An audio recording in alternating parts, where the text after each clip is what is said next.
e em especial a oportunidade de estudarmos juntos. O convite da noite é um convite feito pelo Mestre Jesus para que pudéssemos iluminar os corações e as mentes com o seu Evangelho. E isso resulta em um tema muito propício e pertinente, que é a evangelização.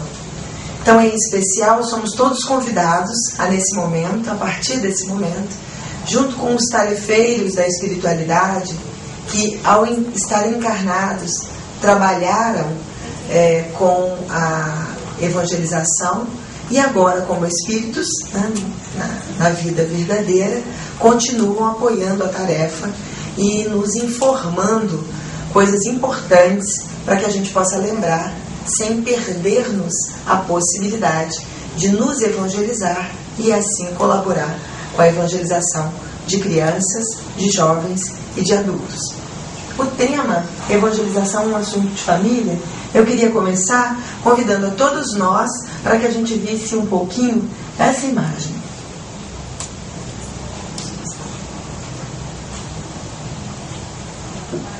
O que vemos aí?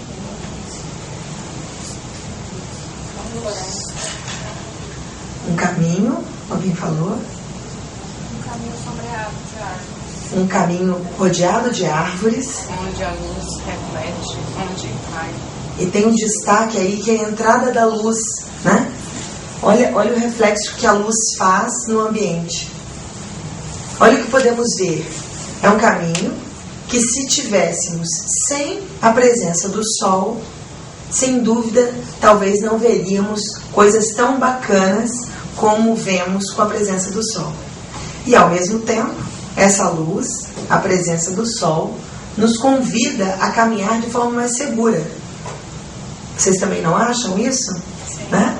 Se estivéssemos com a ausência da luz, a nossa caminhada seria um pouco mais desafiadora.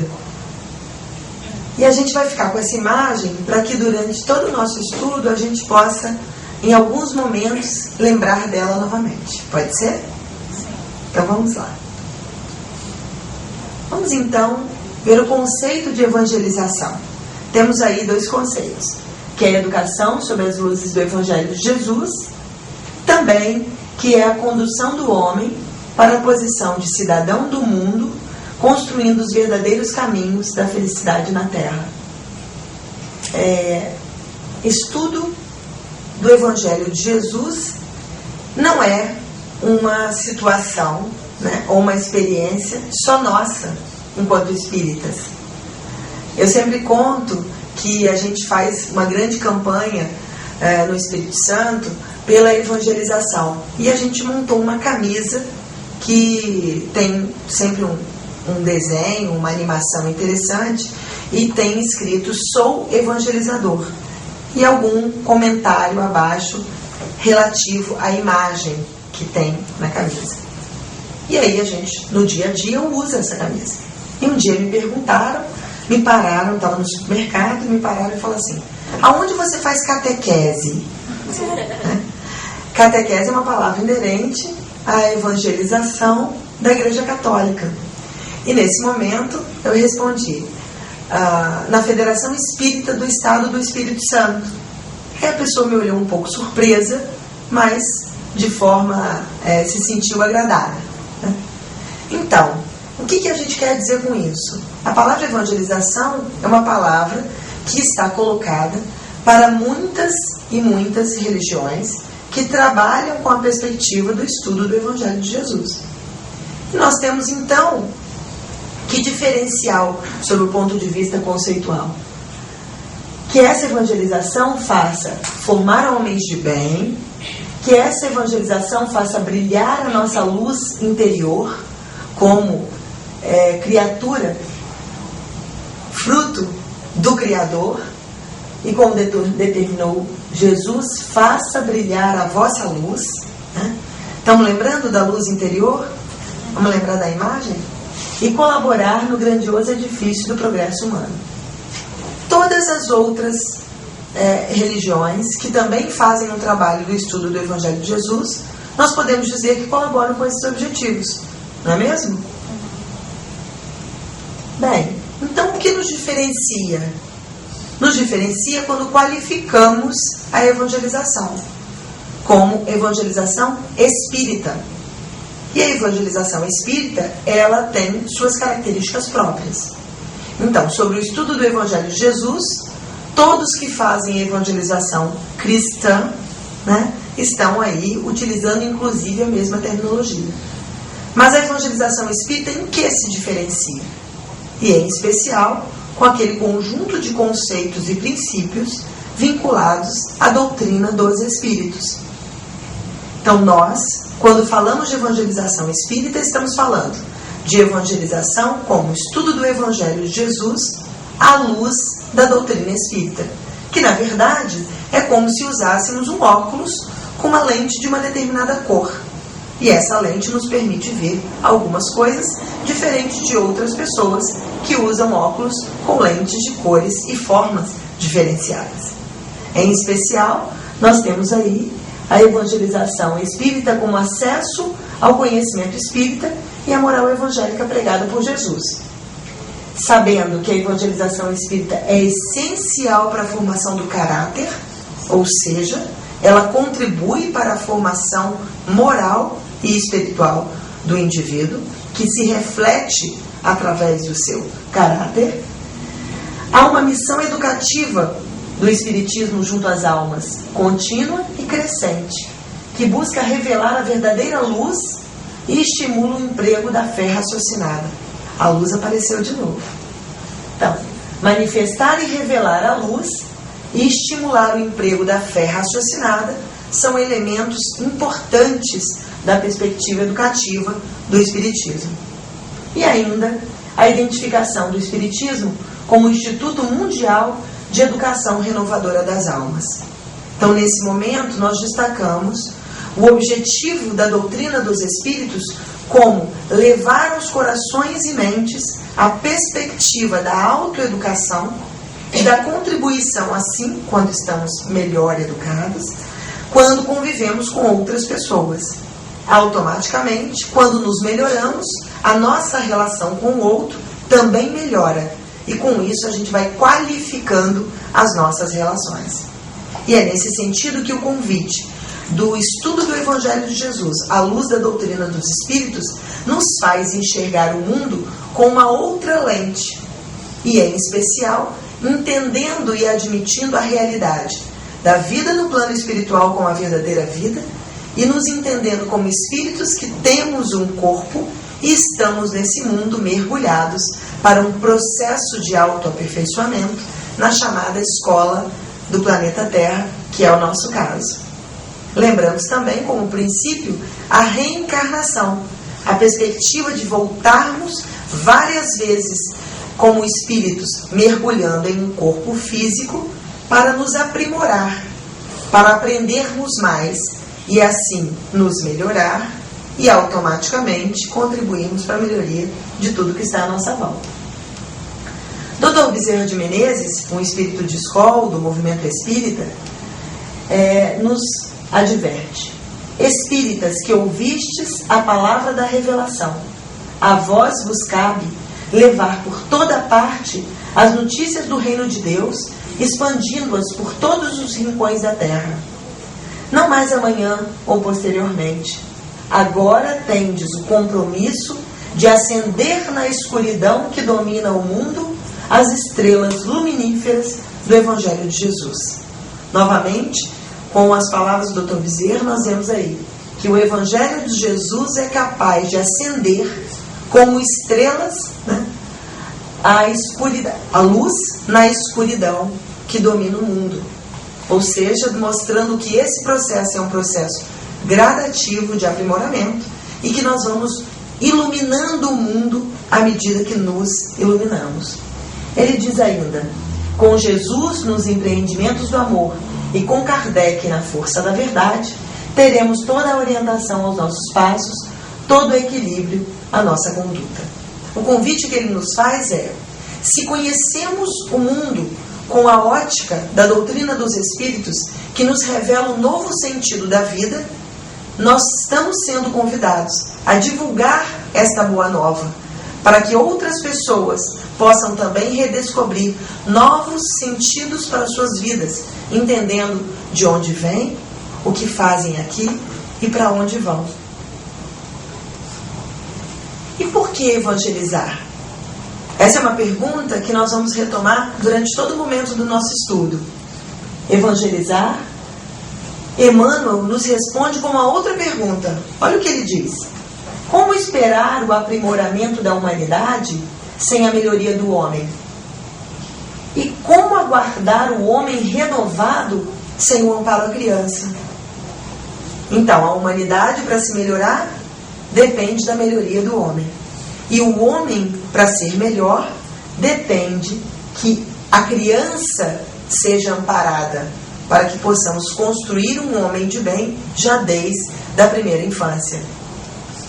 E Amélia Rodrigues, uma poetisa em vida, continua dizendo, sob forma poética, algumas coisas importantes que nos justificam o porquê evangelizar. Ela diz assim: a criança é sementeira que aguarda, o jovem é campo fecundado e o adulto é seara em produção. Conforme a qualidade da semente, teremos a colheita. Olha que imagem bonita. A criança é sementeira que aguarda.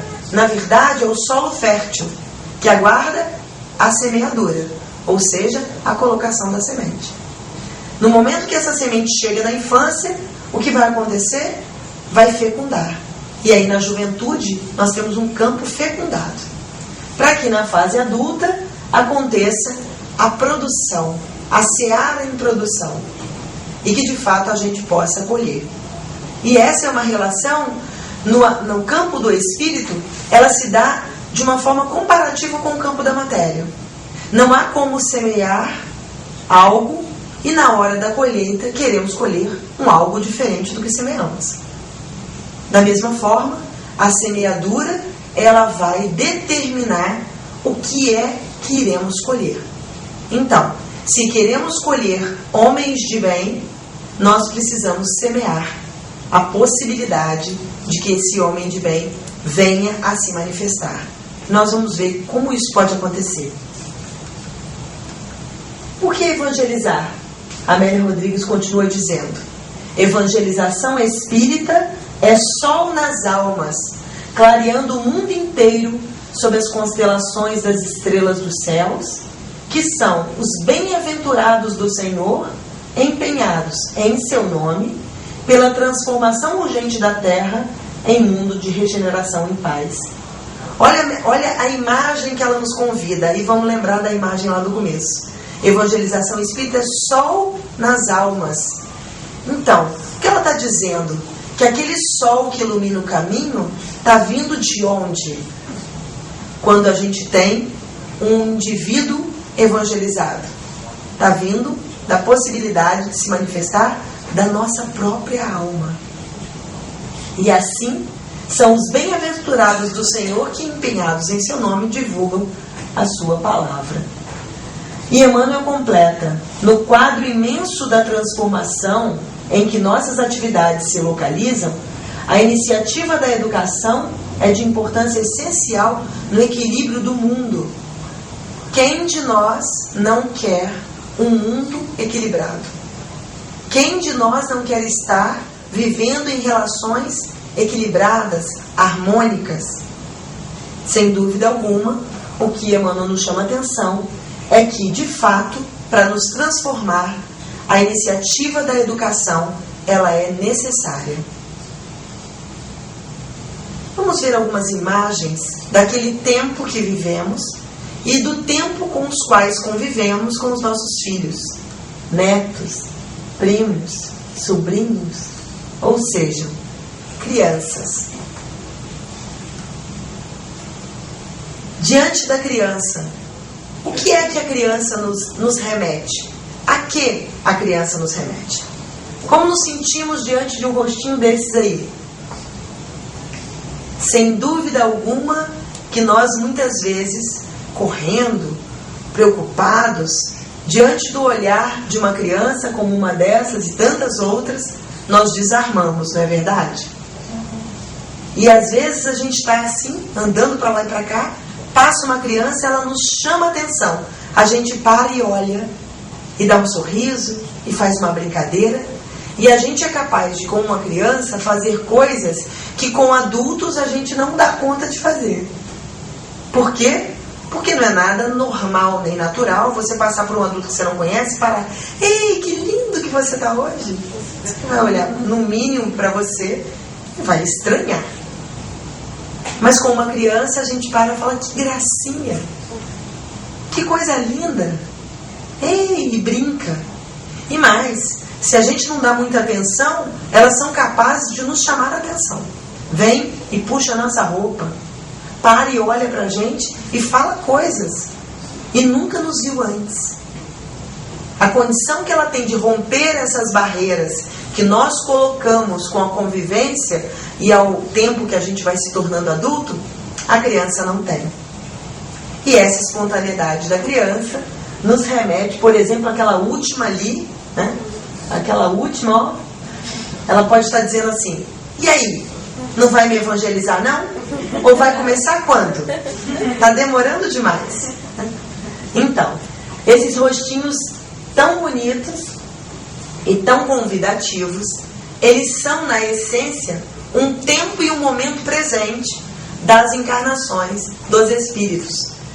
E a doutrina dos espíritos nos dá informações sobre a infância. Para além desse rostinho bonito, dessa delícia que é nos aproximarmos da infância, a doutrina dos espíritos nos revela coisas muito importantes. Primeiro, que a criança é um espírito reencarnado. Ou seja, não está começando agora. Ela está começando agora uma nova fase. Mas ela é um espírito reencarnado. Ou seja, já viveu outras vidas. E volta em mais uma delas. E está passando pelo período da infância. E como espírito, ele é criado por Deus. Então, os espíritos são criados por Deus. E a criança é um espírito reencarnado. Todos nós passamos pela fase da infância quando vivenciamos as experiências da reencarnação. E somos espíritos que fomos criados por Deus. E como espíritos criados por Deus, nós levantamos aí algumas características que teriam tantas outras. Na primeira, que nós temos ali, perfectível. Nós somos perfectíveis. O que é isso?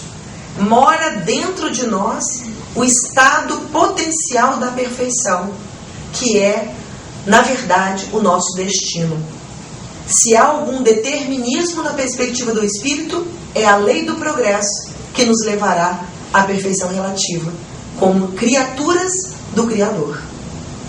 Tem também que trazemos em nós as aptidões e faculdades, todas adormecidas, ou seja, em estado potencial, pronta para se manifestar após um convite bem convidado aí, de uma relação saudável. O esquecimento do passado, uma misericórdia da divindade para que possamos começar do começo no meio do caminho. Olha que coisa mais bacana. Não sei se vocês sentem isso no dia a dia, mas há momentos que a gente fala assim: eu queria que parasse tudo para eu começar do começo. Pois é, de tempos em tempos para o espírito para tudo e começa do começo. Várias vezes. Então é tão perfeito isso, né? A possibilidade da gente esquecer o passado e poder estar junto com aqueles os quais nós atingimos diretamente com boas e más ações, e também estar juntos daqueles que nos atingiram diretamente, sem ninguém lembrar do que fez ao outro. Isso facilita, porque na vida presente nós bem sabemos, as pessoas com as quais a gente não teve uma boa relação não nos permite que nos aproximemos com facilidade. Aliás, é bem difícil a gente se aproximar. E aí quando a gente vai estudando e fala: puxa vida, eu tinha que ter uma postura diferente, eu falo assim: não quero mal a essa pessoa não, mas ela que fique para lá e bem longe de mim e está tudo ótimo. Nós ainda estamos nesse estágio de não darmos conta de conviver com aqueles que pensam ou agem de forma diferente de nós. A nossa tolerância é muito relativa. Mas pensem, com o esquecimento do passado, nós vamos conviver em situações incríveis de vínculo com aqueles que muitas vezes nos fizeram passar por experiências muito difíceis, ou com aqueles que nós submetemos a uma experiência também que a gente não perdoaria no estágio que ainda nos encontramos. Mas estamos juntos, vivendo a relação familiar em especial, ou a relação daquela proximidade dos grupos com os quais nos relacionamos. E lembrem-se, não estamos reunidos à toa, não é por acaso que nos encontramos. A intuição é outro elemento essencial à nossa natureza, como espíritos. E na infância, isso também está colocado e durante todo o tempo. O que seria a intuição? A intuição é aquele canal interno com a verdadeira vida. Nós somos espíritos e temos um corpo. O nosso maior desafio é vivermos neste mundo sem nos esquecer de que a vida verdadeira não é este mundo. Lembrando que este mundo nos dá a oportunidade de escola, que é o lugar do aprendizado, dos desafios, das provas, das experiências, dos exercícios. Tudo isso que a metáfora e o símbolo da escola nos ajuda a entender melhor. Mas somos espíritos e somos da vida espiritual e estamos temporariamente na vida carnal. E com isso vem uma pergunta: até que ponto estamos com essa anteninha interna conectada? Porque muitas vezes a gente despluga, usando aí a palavra tecnológica, a gente despluga essa anteninha e fala, nossa, nem sei. Aí algumas pessoas falam, nossa, eu estou pensando que eu acho melhor tal coisa assim. Aí você fala, de onde você tira essas ideias? Da onde vêm essas ideias? Por meio da intuição, essas ideias podem vir de dois lugares interessantes. O primeiro lugar é do mundo espiritual, porque nós sabemos da nossa possibilidade de nos comunicarmos com aqueles que estão sem o corpo físico, né? E o segundo lugar é irmos acessar os nossos próprios arquivos, porque o esquecimento do passado nos faz esquecer para poder estarmos na empreitada nova, mas não nos faz perder os nossos arquivos, que estão todos gravados e que nós construímos historicamente ao longo de milênios, como espíritos que somos, seculares, milenares. Vamos lembrar uma coisa? A gente pode acessar as nossas melhores fofocas. A gente pode acessar essas informações. E a intuição é o grande canal. Às vezes fala, nossa, mas tem uma sensação de que é melhor tal coisa. Essa sensação, necessariamente, é uma perspectiva mais ampliada do que o corpo físico ou só a razão nos dá. Porque ela vem trazendo os laços da emoção. E ao esquecermos o passado, esquecemos os fatos. Mas lembramos o gênero da nossa perspectiva do que a gente precisa para nos aproximar e aprender. Então, nós sabemos o que precisamos. Antes de encarnar, montamos nosso planejamento. A gente não precisa lembrar de todos os detalhes. É importante lembrar, eu preciso me aprimorar nisso. E quando a gente faz o exercício da auto-observação, a gente consegue identificar quais são os pontos que ainda são frágeis em mim. E com esse autodescobrimento eu sou capaz de me prevenir e me preparar para viver situações importantes do autodescobrimento. Bem, a autoherança. Esse tema é bem bacana, é uma característica que nós trazemos.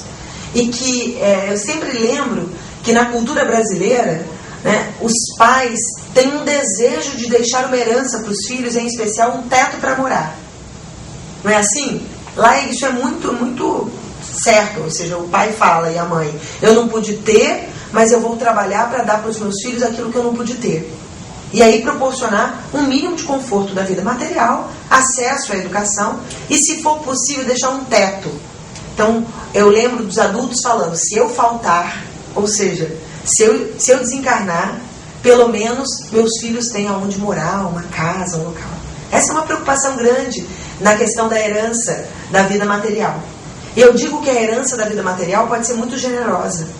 Para alguns casos, as pessoas podem chegar nesse mundo para viver a experiência terrena e simplesmente não precisar fazer nenhum tipo de trabalho na perspectiva da produção material e viver apenas com todo o conforto com a herança deixada pelos seus antecedentes. Mas, na perspectiva do Espírito, isso não acontece assim. Nós somos herdeiros, mas de quem? De nós mesmos. Se quisermos contribuir para deixar uma herança, necessariamente essa herança vai ser a que nós receberemos. E se neste mundo construímos boas relações que com o nosso aprimoramento faça com que o mundo melhore, saiba, se a gente quiser pensar bem egoisticamente, a gente ainda sai ganhando. Querem ver? Eu vou reencarnar de novo.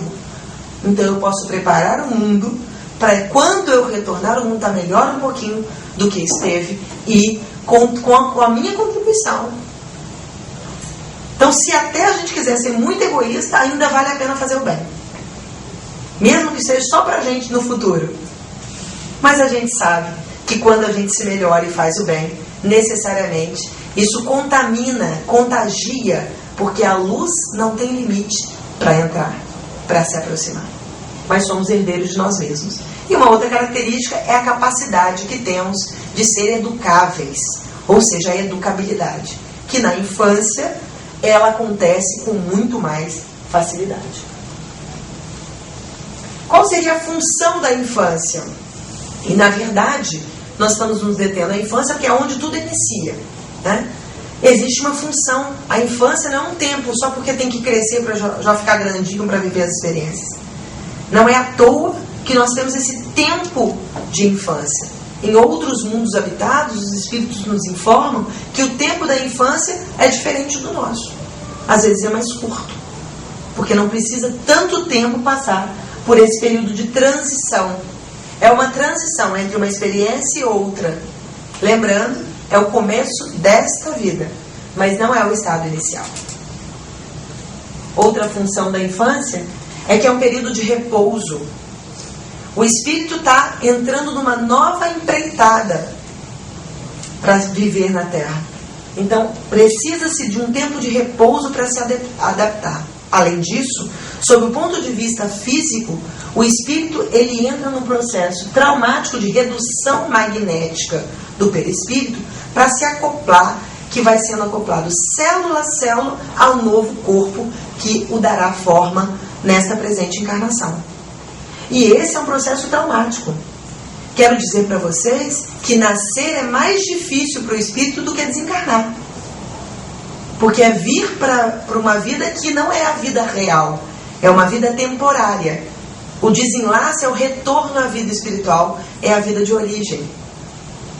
Mas na nossa cultura, inclusive, a gente também não faz essa associação na perspectiva do espírito. A gente faz a associação na perspectiva do corpo físico.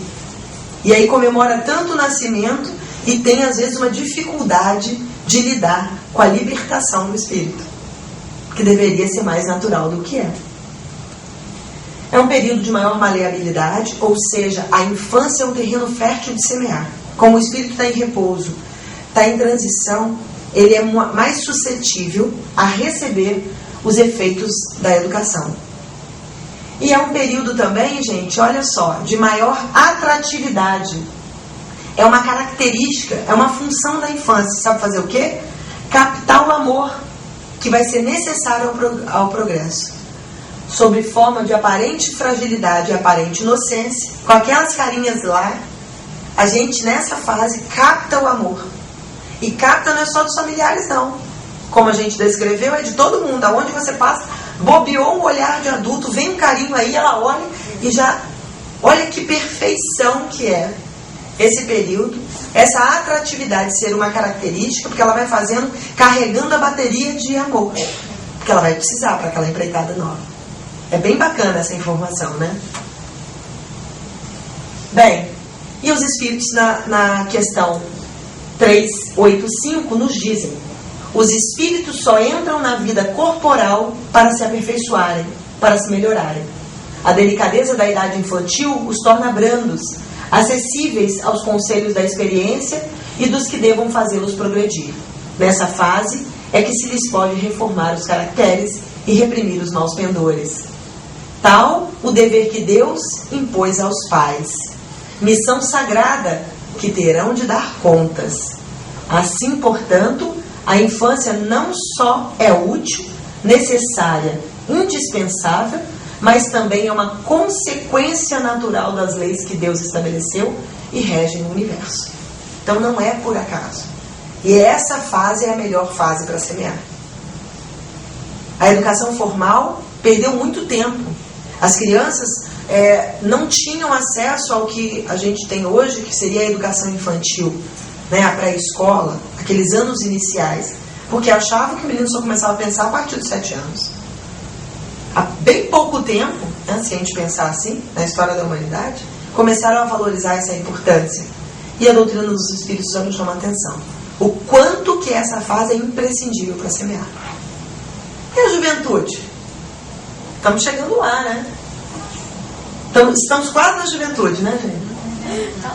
E aí todo esse movimento, toda essa emoção exacerbada, toda essa energia, a capacidade que revela o jovem de não temer, de estar pleno para viver as coisas com muita coragem,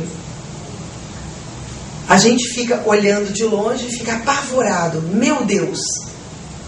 Mas é nessa fase que há uma explosão de possibilidades e juntamente uma série de manifestações de comportamentos que no Brasil a gente chama adolescentes de aborrecentes. Porque eles aborrecem os adultos, né? Porque eles dão muito trabalho.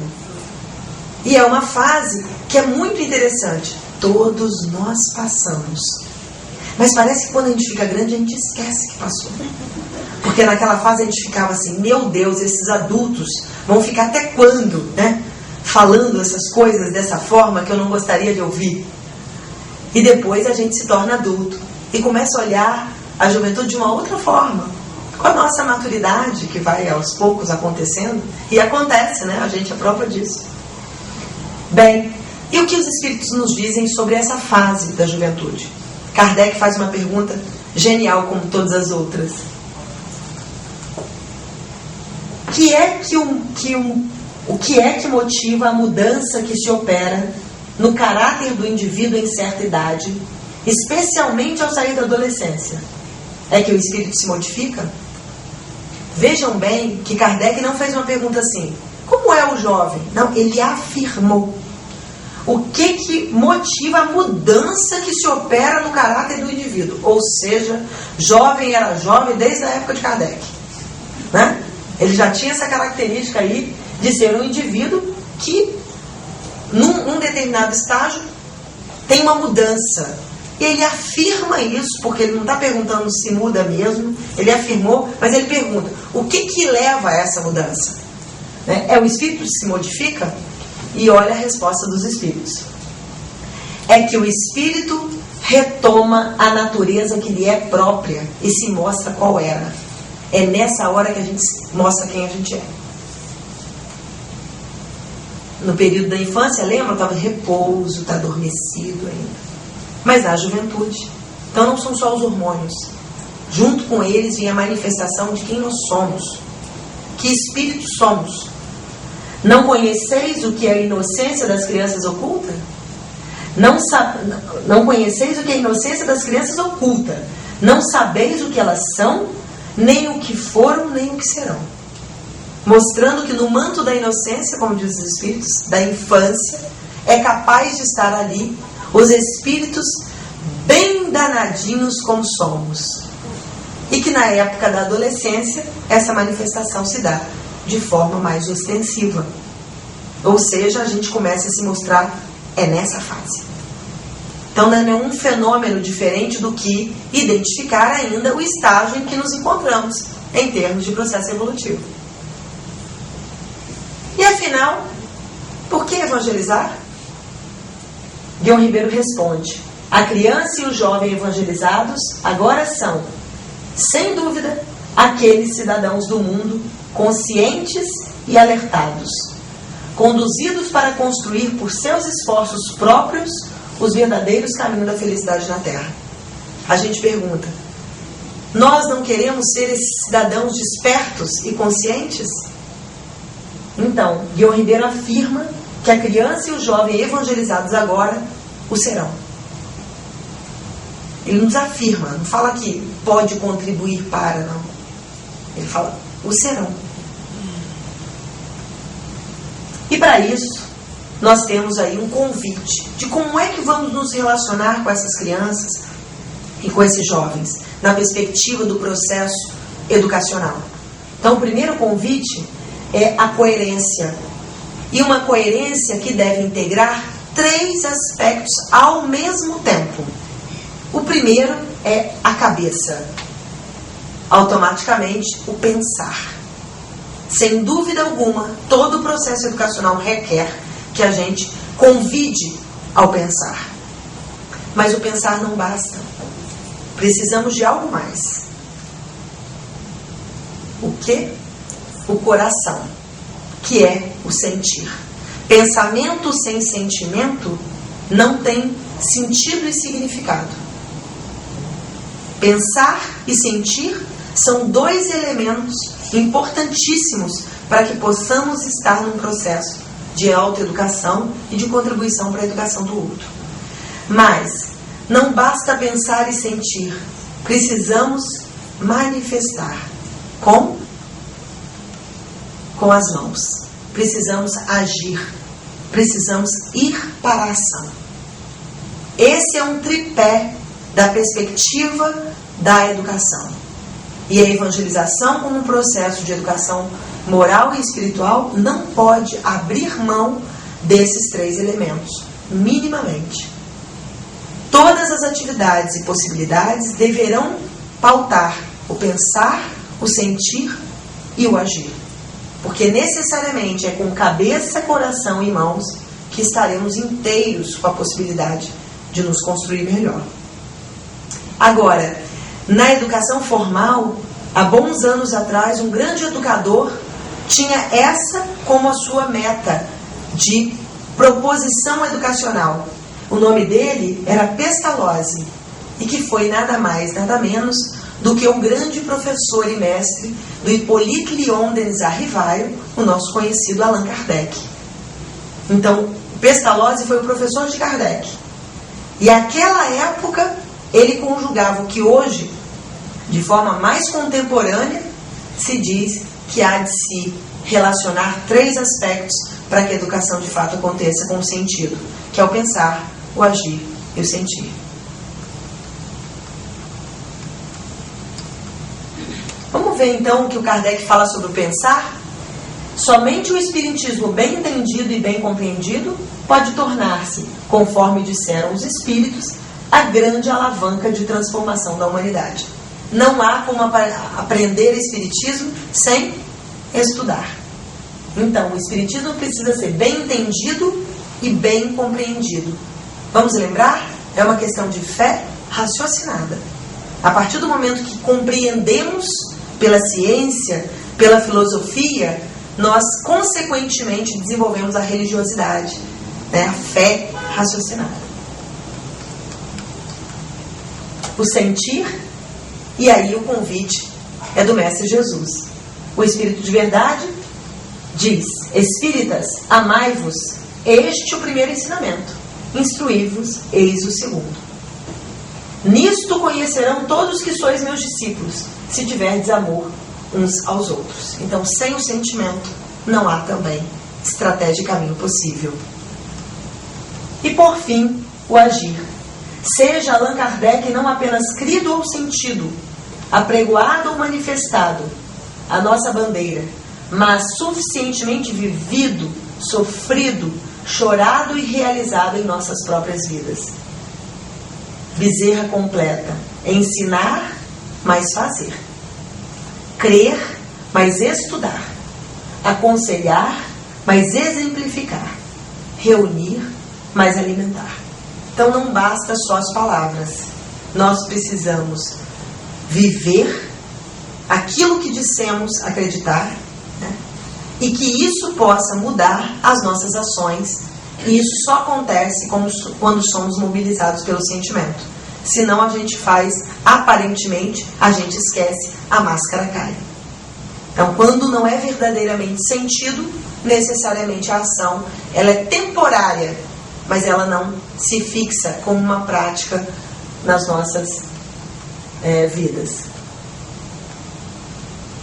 E ainda no agir, Jesus disse: pedi e se vos dará, buscai e achareis, batei a porta e se vos abrirá. Porquanto quem pede recebe, e quem procura acha, e aquele que bate à porta abre-se-á. Então, qual é o convite? Que nada nos chegará com geração espontânea. Nada nos chegará assim, por osmose, como brincamos, né? E sim, depende da nossa iniciativa. E depois e levai a palavra divina. Arme-se a vossa falange de decisão e coragem. Mãos à obra. O arado está pronto. A terra espera. Arai. O Espírito Erasto aí em Evangelho segundo o Espiritismo nos convidando a agir. Então não vamos esquecer desse tripé: pensar, sentir e agir como 3 elementos importantes do nosso processo de autotransformação e necessariamente de transformação do outro. Aí me perguntaram a Dr. Bezerra de Menezes, pela psicografia, qual seria a importância da evangelização espírita infanto-juvenil na formação da nova sociedade, na formação da sociedade contemporânea, a época do 3º milênio. E olha o que Dr. Bezerra responde: reconhecendo-se no espiritismo evangélico a presença do Consolador, consoante as promessas de Jesus, disseminando por toda a terra as luzes cristalinas da vontade e despertando a consciência humana para a era porvindoura de uma autêntica compreensão espiritual da vida, não é difícil entender-lhe a abençoada missão evangelizadora do mundo, com vistas ao futuro, onde as mais sublimes esperanças de felicidade na Terra se concretizarão. De novo, está nos afirmando que com a evangelização é possível buscarmos trilhar um caminho que nos levará à melhoria da humanidade. E ele ainda diz: considerando-se naturalmente a criança como porvir, acenando-nos agora, o jovem como o adulto de amanhã, não podemos, sem graves comprometimentos espirituais, sonegar-lhes a educação, as luzes do Evangelho de nosso Senhor Jesus Cristo, fazendo brilhar em seus corações as excelências das lições do Mestre, com vistas à transformação da sociedade em uma nova humanidade. Ou seja, a criança, a gente estava no seminário nesse final de semana e uma evangelizadora falou: a criança tem direito à evangelização. Exatamente. E se a gente sonegar o acesso ao Evangelho de Jesus, à luz da doutrina dos Espíritos, nós estamos aí cometendo e incorrendo num erro gravíssimo de tirar a oportunidade desse Espírito conhecer uma importante ferramenta que vai mudar a vida dela. O sublime ministério da evangelização espírita pede-nos prosseguir e avançar. Olha a poetisa aí agora. Olha o que a Amélia Rodrigues fala: a infância é o período em que melhor se aprende, enquanto na adolescência se apreende. Na idade adulta se compreende, evitando-se o período em que o ancião apenas repreende. Que bacana, né? Ela brinca com as palavras, mas traz exatamente o conceito da semeadura, o terreno fértil e a possibilidade disso se concretizar ao longo do tempo. E agora, um convite em especial para a evangelização no movimento espírita, né? Nós temos aí, a evangelização na casa espírita é para todos. É um compromisso inadiável de todos. Não é para deixar para as próximas semanas. levar a criança e o jovem à evangelização da casa espírita. Esse é um dever de nós espíritas, que conhecemos o Evangelho de Jesus e corremos o risco de sonegar a informação às crianças e os jovens que têm o direito a essa informação. Nós não deixemos para as próximas semanas buscar para nós mesmos os programas de evangelização do Centro Espírita. Porque não basta evangelizar a criança e o jovem, porque quem participa desse processo somos nós adultos e nós precisamos estar preparados para isso, com o nosso processo de autoevangelização também. De participar prazerosamente com o empenho das ações da evangelização na instituição espírita. Seja como for, trazendo os filhos ou até evangelizando. Porque aí nós estamos precisando de trabalhadores que se preparem para essa tarefa que é tão importante. E o recado de Guion Ribeiro é esse, olha: pais ou preceptores, filhos, evangelizadores, a família espírita como um todo, identificados com a evangelização da casa espírita, estarão contribuindo com a tarefa da mais alta expressão na atualidade da doutrina espírita. Se a gente quer trabalhar, mas quer trabalhar uma tarefa muito importante, então tá aí. É a evangelização. E é um compromisso que não pode deixar para amanhã.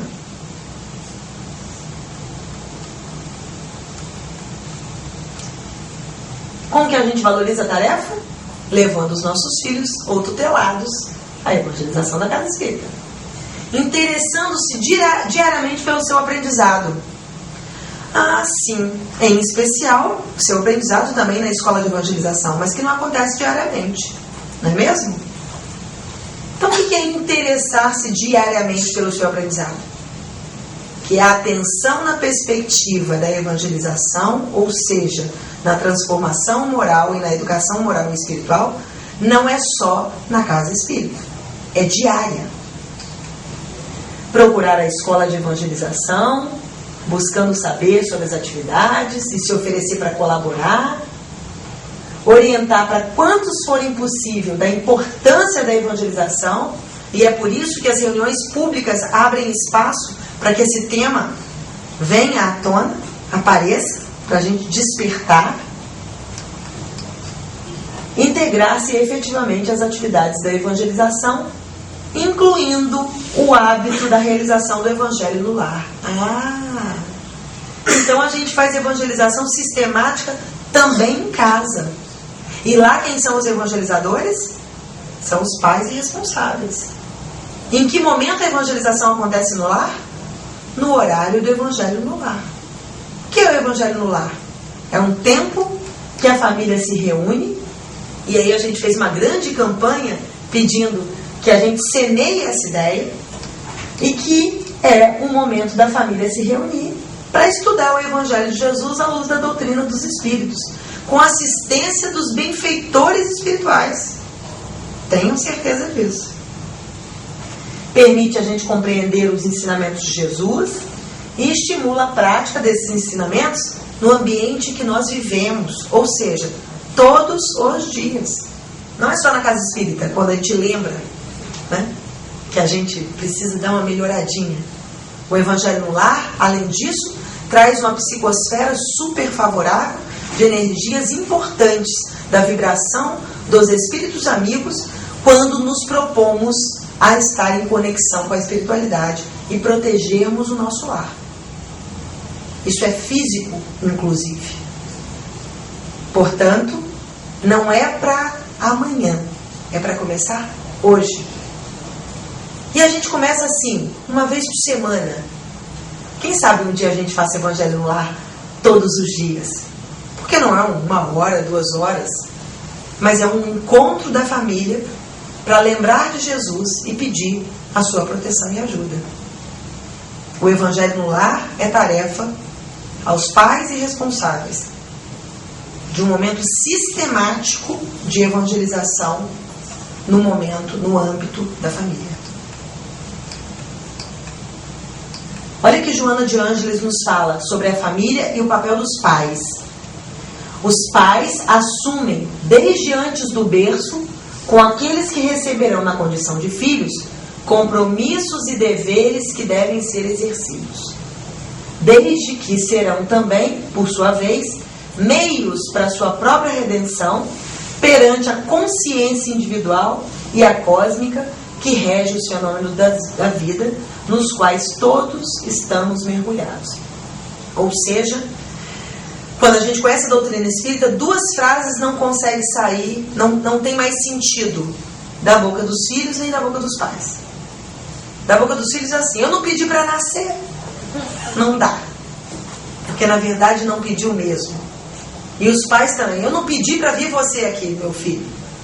Também não pediu nada. Ambos imploraram a misericórdia divina para a gente ter a oportunidade de se encontrar. Então não é por acaso. E a gente sabe disso antes da criança chegar, fisicamente. E os filhos? Os filhos não são almas criadas no instante do nascimento. Eles são companheiros espirituais de lutas antigas, a quem pagamos débitos sagrados ou de quem recebemos alegrias puras por crédito de outro tempo. O Instituto da Família é cadinho sublime de purificação, e o esquecimento dessa verdade custa-nos alto preço na vida espiritual. Se precisarmos investir diretamente em uma empreitada, é o sucesso das relações que devem ser vividas e construídas na família. E quando falamos sucesso, não estamos falando de ausência de conflito, de confronto, de diálogo, de contradições, porque esses são os elementos que caracterizam a diversidade. Nós somos diversos e é por isso que é rico o processo de relação entre os diferentes. Se todos fôssemos iguais, não ia ter o menor sentido nos relacionarmos, porque saberíamos exatamente o que o outro está pensando, o que o outro está sentindo e como o outro age, porque seríamos iguais. É nas nossas diferenças que está o elemento importantíssimo da possibilidade de nos melhorarmos e de contribuirmos assim para a melhoria do outro. E eu acho que a gente já está chegando à conclusão de que evangelização é mesmo um assunto de família, né? Vocês concordam comigo? Sim. Vamos confirmar. Pode-se considerar como missão a paternidade? A pergunta de Kardec em O Livro dos Espíritos. E os Espíritos respondem: é sem contestação possível uma verdadeira missão. É ao mesmo tempo um grandíssimo dever e que envolve mais do que pensa o homem a sua responsabilidade quanto ao futuro. Deus colocou o filho sob a tutela dos pais a fim de que estes o dirijam pela senda do bem. Se este vier a sucumbir por culpa dos pais, suportarão os desgostos resultantes dessa queda e partilharão dos sofrimentos do filho na vida futura, por não terem feito o que lhes estava ao alcance para que ele avançasse na estrada do bem. Não diminuiu nada para a gente, hein? Foi assim direto. Os Espíritos trazem um recado dizendo: temos uma tarefa e precisamos levar muito a sério. Se não levarmos a sério, o que vai acontecer? Não fizemos uma boa proteção da planta, não fizemos um bom controle das pragas, não cuidamos bem daquele ser que está sob a nossa tutela. Significa que a colheita está prejudicada. Vamos precisar voltar e refazer. Que bom que a gente tem essa oportunidade, né? E Martins Peralva faz um convite bem direto aos pais. E agora é o convite para todos nós. Urge, contudo, que o meritório esforço das nossas instituições, polarizando-se na criança, não encontre obstáculos na despreparação evangélica dos pais para evitar que a criança ouça nos centros espíritas luminosos conceitos de espiritualidade moral, mas veja e sinta dentro de casa inadequadas atitudes de egoísmo. Então não basta evangelizar na casa espírita. se dentro da família não dermos o exemplo daquilo que a gente aprendeu lá. Para a criança, isso fica difícil de ser absorvido. Precisamos, portanto, que a educação alcance também os genitores ou responsáveis, evitando-se, destarte, se estabeleça na incipiente alma infantil a desastrosa confusão, de novo, de ver e ouvir em casa atitudes e conceitos bem diferentes dos que vê e ouve nas aulas de evangelização. Sabe o que vai acontecer?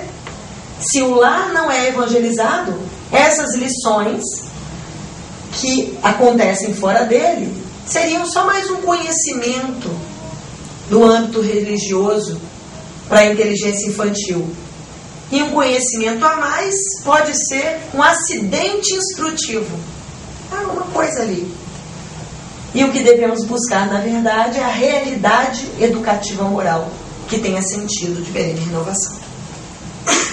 Então, que a criança aprenda na escola de evangelização o Evangelho de Jesus à luz da doutrina dos Espíritos é super importante. Mas nós em casa precisamos nos preparar para que a gente possa, junto com a criança também, vivenciar esses desafios da nossa autotransformação. Senão a aprendizagem não vai acontecer.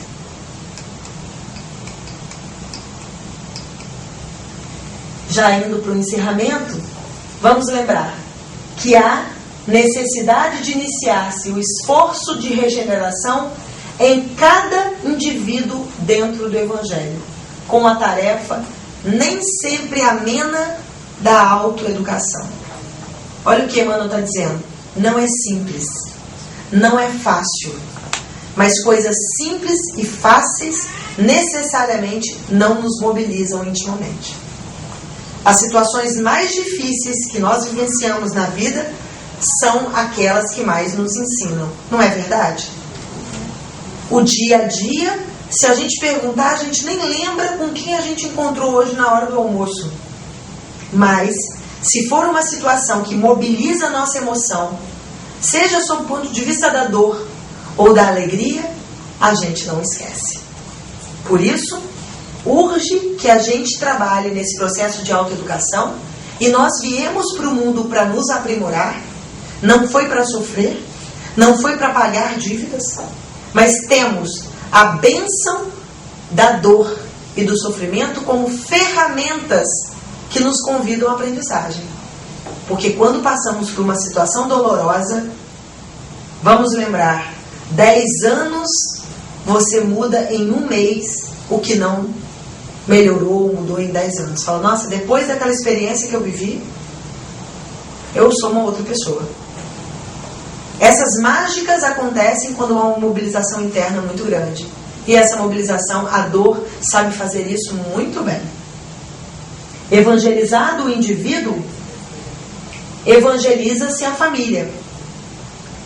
Regenerada a família, a sociedade estará a caminho da sua purificação, reabilitando-se simultaneamente a vida do mundo. Então a evangelização começa em mim. Quando eu me evangelizo, a família a qual eu pertenço se beneficia. Quando a família está regenerada e evangelizada, toda a sociedade e a humanidade, consequentemente, também vai se melhorando. E vem um convite com o olhar. O Espírito Estevão, na ocasião da campanha de evangelização que no Brasil completa agora 35 anos, uma campanha que surgiu para convidar as pessoas para a importância dessa tarefa como trabalhadores e pais. À época do lançamento da campanha, Estevão colocou uma frase que virou um slogan: a criança e o jovem reclamam direção do bem. Evangelize, coopere com Jesus. E é esse o convite, que a gente coopere com Jesus por meio da evangelização, a começar da nossa própria autoiluminação. Porque vamos lembrar, evangelização espírita é sol nas almas. Imaginem bem o que é estarmos para caminhar naquele caminho que vimos a imagem inicial, e a luz não precisar vir de fora, pois seja dia ou seja noite, a luz sairá de dentro de nós.